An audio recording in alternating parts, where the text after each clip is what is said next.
When I was 16 years old, one of the first bad habits I ever kicked was drinking soda. It's hard to believe, but I used to drink 3 or 4 liters of soda a day, and my parents were very upset about my soda habit, and we lived in the suburbs where I had to walk about a mile to go get the soda, and I would painstakingly walk a mile. I didn't drive yet to get soda, and sometimes I'd go out at 2 or 3 in the morning to get soda, and my parents were very upset about it. But that didn't deter me. What deterred me is really funny. I was going to college part time, and my first day of school in the fall of 2003, there was a girl I liked in class, and I wanted to talk to her. I was very overweight. I joke about how I'm gaining a lot of weight today because of my game writing addiction. I stay up very late to write games, and sometimes I binge eat when I do that. I mean, it's healthy food, but it's binge eating. Um, I joke about how I need to lose weight today, but I mean, this is a joke compared to how overweight I was 13 years ago. Anyways, the, the girl did what my parents couldn't do. She convinced me to quit drinking soda, and I quit overnight. Part of the reason I quit instead of cutting back or even drinking it in moderation is that it gave me a very solid rule to follow. I had tried cutting back on soda in the past because my parents were pressuring me to, because I knew it wasn't good for me. I tried cutting back on it in the past. It didn't work. The reason it didn't work was it was ill-defined. If I'm gonna drink soda in moderation, and I gotta titrate, what is moderation?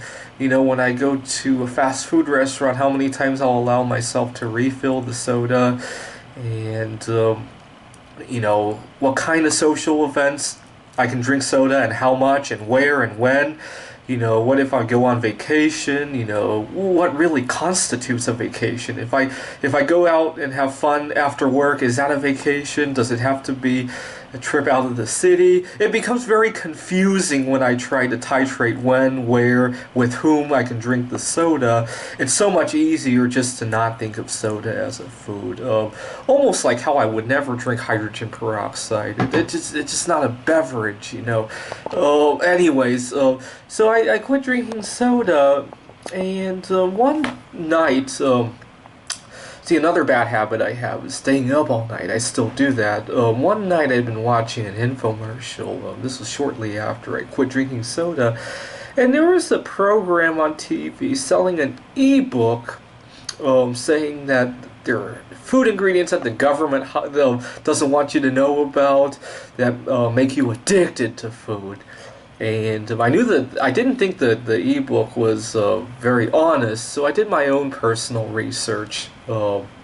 This was in the early days before Wikipedia, and I think Google was in its infancy at the time.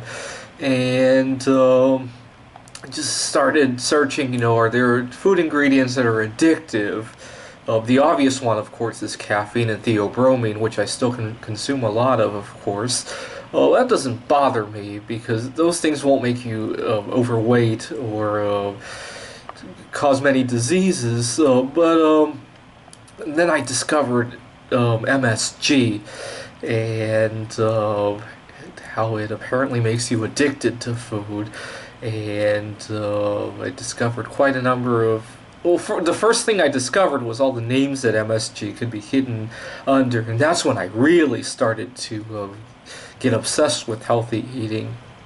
And when I stopped eating MSG, I discovered how I was always chronically ill as a kid, skin problems, behavioral problems, and I just kind of accepted it as normal. And it was only after I stopped eating MSG did I realize none of that was normal. And in fact, when I first stopped eating MSG and I occasionally cheated, oh my god, I realized all the symptoms that it could cause. I no longer cheat, of course, except occasionally by accident, and I realized, oh my god. And anyways, it's when people tell me that it's okay to eat certain things in moderation, first of all, it's so much more simple not to. You get into that problem of what is moderation, when and where and with whom and how, and it gets very confusing. I find it takes a lot of mental energy to do it properly. I'd rather be investing that mental energy into writing computer games and doing other important things with my life. First of all, the second issue is that it's it's poking a beehive. I have no craving for MSG or for soda or for all these other things. Why would I even touch it?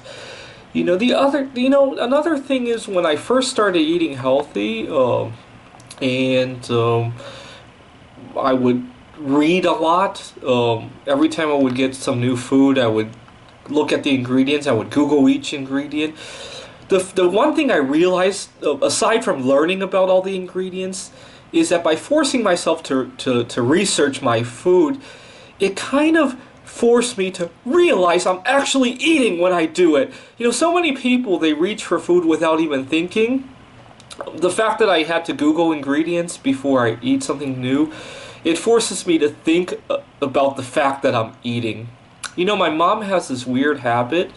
She used to have trouble losing weight, and she would go on her day mindlessly eating all sorts of things while she was doing laundry, while she was cooking, while she was watching TV. She would just eat and eat and eat and eat, and then she would applaud, at the end of the day, say, I went the whole day without eating anything, and I don't like being judgmental, and I kind of just wrote it off in my mind, but it was just really crazy. And when she started wanting to eat healthy and she started Googling ingredients and reading about things, even though she was still cheating and eating some of these things, I noticed that the volume of stuff she ate fell dramatically because it put a barrier between seeing food and eating food, that she had to Google something. And I find that was most helpful.